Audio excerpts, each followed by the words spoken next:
नमस्कार. सोपी रेसिपीमध्ये तुम्हा सर्वांचं खूप खूप मनापासून स्वागत आहे. आज आपण वर्षभर टिकणारे बटाटा वेफर्स कसे करायचे ते बघणार आहेत. तर बघा, आपले चिप्स किती छान असे झाले आहेत. अजिबात तेलकट झालेले नाहीत आणि एकदम कुरकुरीत सुद्धा झालेले आहेत. तर बऱ्याचदा काही जणांचे चिप्स जे आहेत ते व्यवस्थित शिजले जात नाहीत आणि काळे पडतात किंवा लाल सुद्धा होतात. तर त्यासाठी आपण काही यामध्ये टिप्स दिलेल्या आहेत. व्हिडिओ शेवटपर्यंत नक्की बघा आणि माझा जर व्हिडिओ तुम्हाला आवडला असेल तर माझ्या चॅनलला प्लीज सबस्क्राईब आणि लाईक करा. आता यामध्ये आपण हे चिप्स जे आहेत ते काळे पडू नयेत, लाल पडू नयेत यासाठी काही टिप्स वापरलेल्या आहेत. तर तुम्ही सुद्धा अशा प्रकारचे चिप्स नक्की करून बघा. तर सध्या बाजारामध्ये भरपूर प्रमाणामध्ये बटाटे आलेले आहेत. तर या उन्हाळ्यामध्ये तुम्ही सुद्धा एक वेळेस असे चिप्स नक्की करून बघा. चला तर मग रेसिपीला सुरुवात करूया. आता बघा, इथे मी 3 किलोच्या प्रमाणामध्ये बटाटा घेतला आहे. आता बटाटा कोणता घ्यायचा, तर मार्केटमध्ये सध्या भरपूर प्रमाणामध्ये चिप्ससाठी बटाटे आलेले आहेत. तर हा जो बटाटा आहे तो नवीन बटाटा आहे आणि सगळ्यात महत्त्वाचं म्हणजे हा सगळ्यात मोठ्या आकाराचा बटाटा आहे. तर हाच बटाटा आपल्याला चिप्ससाठी वापरायचा आहे. लहान आकाराचे बटाटे आपल्याला वापरायचे नाहीत. हा जो मोठ्या आकाराचा बटाटा आहे तोच आपल्याला चिप्ससाठी वापरायचा आहे. आता बघा, सुरुवातीला बटाट्याची आपल्याला साल काढून घ्यायची आहे. कारण प्रत्येक जो सगळा बटाटा आहे त्यावरची आपण ही अशा छिलनीने पूर्ण बटाट्यावरची साल काढून घेऊयात. इथे मी 3 किलोच्या प्रमाणामध्ये हे वेफर्स बनवणार आहे. तुम्हाला किती प्रमाणात बनवायचं आहे त्यानुसार तुम्ही इथे बटाटा वापरू शकता. आता सर्व बटाट्यावरची साल जी आहे ती पूर्णपणे आपल्याला काढून घ्यायची आहे आणि बटाटा चिरल्याच्या नंतर लगेचच आपल्याला पाण्यात टाकायचा आहे. कारण पाण्यात हवेशी जर बटाट्याचा संपर्क आला तर बटाटा जो आहे तो लगेच काळा पडू शकतो. त्यामुळे बटाटावरचं जी साल काढली तर लगेचच तो आपल्याला पाण्यामध्ये टाकायचा आहे किंवा साल काढून तुम्ही लगेचच पाण्यामध्ये सुद्धा ठेवू शकता. आता एक बटाटा मी छिलून दाखवलेला आहे तुम्हाला. तर अशा प्रकारे बाकीचे सुद्धा जे बटाटे आहेत ना, ते सुद्धा छिलून आपण अशाच प्रकारे पाण्यात ठेवूयात. आता बघा, इथे आपले सर्व बटाटे छान असे व्यवस्थित छिलून झालेले आहेत. तर हे बटाटे आपण परत एकदा पाण्याने स्वच्छ धुवून घेऊयात. कारण बटाट्यामध्ये भरपूर प्रमाणामध्ये स्टार्चचं प्रमाण असतं. त्यामुळे बटाटे एकदा छिलले की परत स्वच्छ धुवून घ्यायचे आणि परत दुसऱ्या पाण्यामध्ये आपल्याला टाकून घ्यायचे. आता बघा, दुसऱ्या स्वच्छ पाण्यामध्ये बटाटे टाकून घेतले. आता लगेच हे बटाटे आपण खिसण्यासाठी घेऊयात. तर इथे मी अशी चिप्सची खिसणी घेतली आहे. जर तुमच्याकडे कोणत्या वेगळ्या प्रकारचे खिसणी असतील तर त्यासुद्धा तुम्ही घेऊ शकता. आणि आता बटाटा आपल्याला लगेच खिसून घ्यायचा आहे. तर बटाटा खिसत असताना सगळ्यात महत्त्वाची टिप्स म्हणजे बटाटा आपल्याला खालीवर करत खिसायचा नाही. वरून खालच्या दिशेने आपल्याला तो खिसून घ्यायचा आहे. इथे बघा, आपला चिप्स किती छान असा पडलेला आहे. तर अशा प्रकारे आपण जे बाकीचे सुद्धा बटाटे आहेत ना, ते सुद्धा असेच चिप्स याचे पाडून घेऊयात. तर बघा, वरच्या दिशेने खाली ढकलायचं. तर त्यामुळे आपले चिप्स अगदी मोठे सुद्धा पडतात आणि त्याचे तुकडे होणार नाहीत. इथे बघा, एका बटाट्याचे मी चिप्स करून घेतले. तर बटाटा चिप्स झाले की लगेचच आपल्याला हे पाण्यात टाकून घ्यायचे. बटाट्याचे चिप्स बनवत असताना बटाट्याचे चिप्स आहे जो आपल्याला अगदी पातळ सुद्धा करायचा नाही. तर आपल्याला जाडसरच आकारामध्ये हा बटाटा चिप्स करून घ्यायचा आहे. आता बघा, इथे आपण सर्व जे बटाटा आहेत, जे चिप्स आहेत ते बनवून घेतले आहेत आणि पाण्यामध्ये टाकले आहेत. तर चांगलं त्याला आपण परत एकदा स्वच्छ धुवून घेऊयात. तर बघा, या बटाट्यामध्ये किती प्रमाणात खाली स्टार्च जमलेला आहे. आता दुसऱ्या पातेल्यामध्ये मी पाणी घेतलं आणि या पहिल्या पातेल्यातील जे चिप्स आहेत ते काढून परत दुसऱ्या पातेल्यात टाकून घेतले. कारण यामुळे बटाट्यामध्ये जे स्टार्चचं प्रमाण असतं ते पूर्णपणे कमी होतं. तर परत एकदा दुसऱ्या पातेल्यामध्ये स्वच्छ धुवून घेतले आणि परत आपण दुसऱ्या एका पातेल्यामध्ये पाणी घेऊन हे बटाट्याचे वेफर्स टाकून घेतले.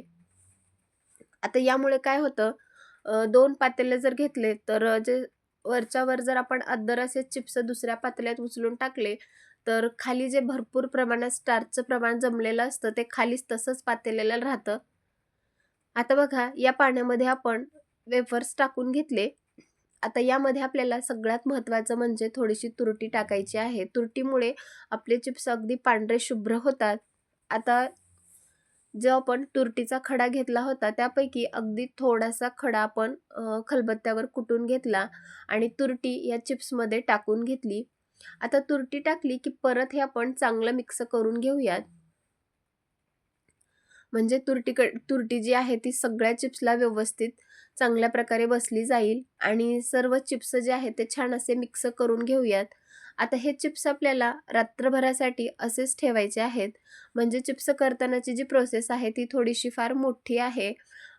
त्याला 2 ते 3 दिवस आरामात लागू शकतात. तर अगोदरच्या दिवशी आपल्याला पूर्ण बटाट्यावरची साल काढून घ्यायची, परत ते चिप्स किसून घ्यायचे आणि रात्रभरासाठी तुरटीच्या पाण्यामध्ये असेच ठेवायचे आहेत. आता बघा रात्रभरासाठी हे चिप्स जे आहे ते मी असेच पाण्यामध्ये ठेवले होते. तर बघा आपले चिप्स किती छान असे मस्त तयार झाले आहेत. तर परत एकदा आपण चांगले खालीवर करून घेऊयात. अगोदर आपले चिप्स कसे दिसत होते आणि आता बघा रात्रभराच्या नंतर आपले चिप्स कसे दिसत आहेत.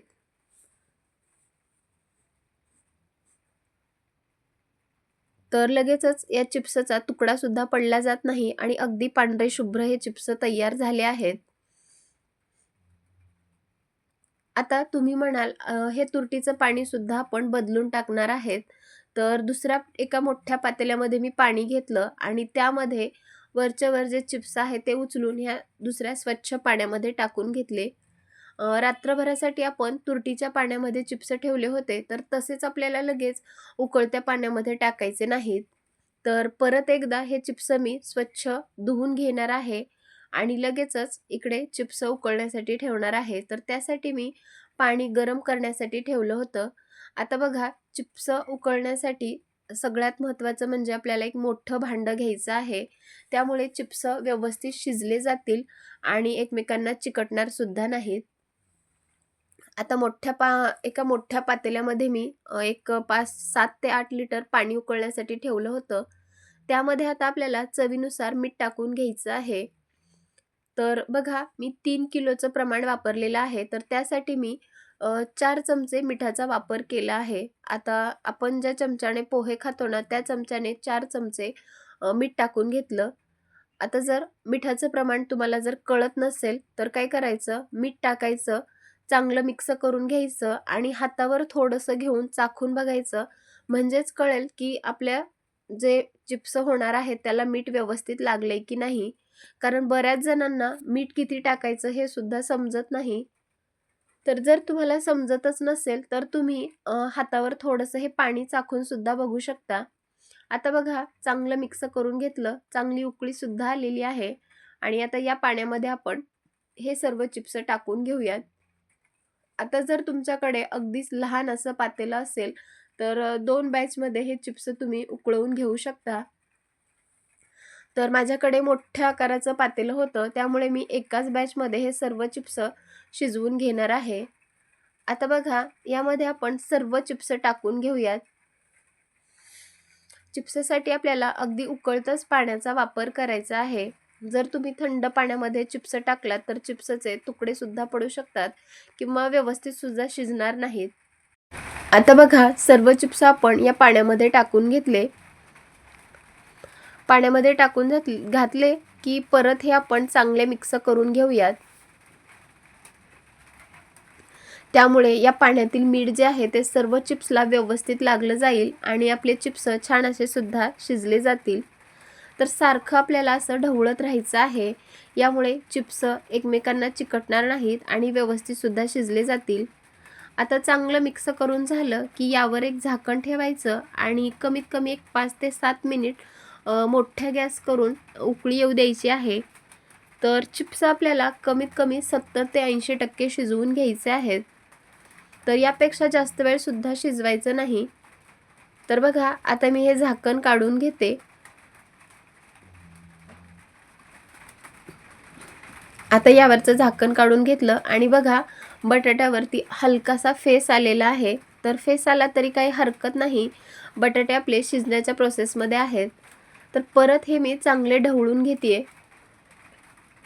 त्यामुळे एकूण-एक आपला बटाट्याचा चिप्स जो आहे तो चांगला शिजला जाईल आणि त्याचा लगदासुद्धा होणार नाही.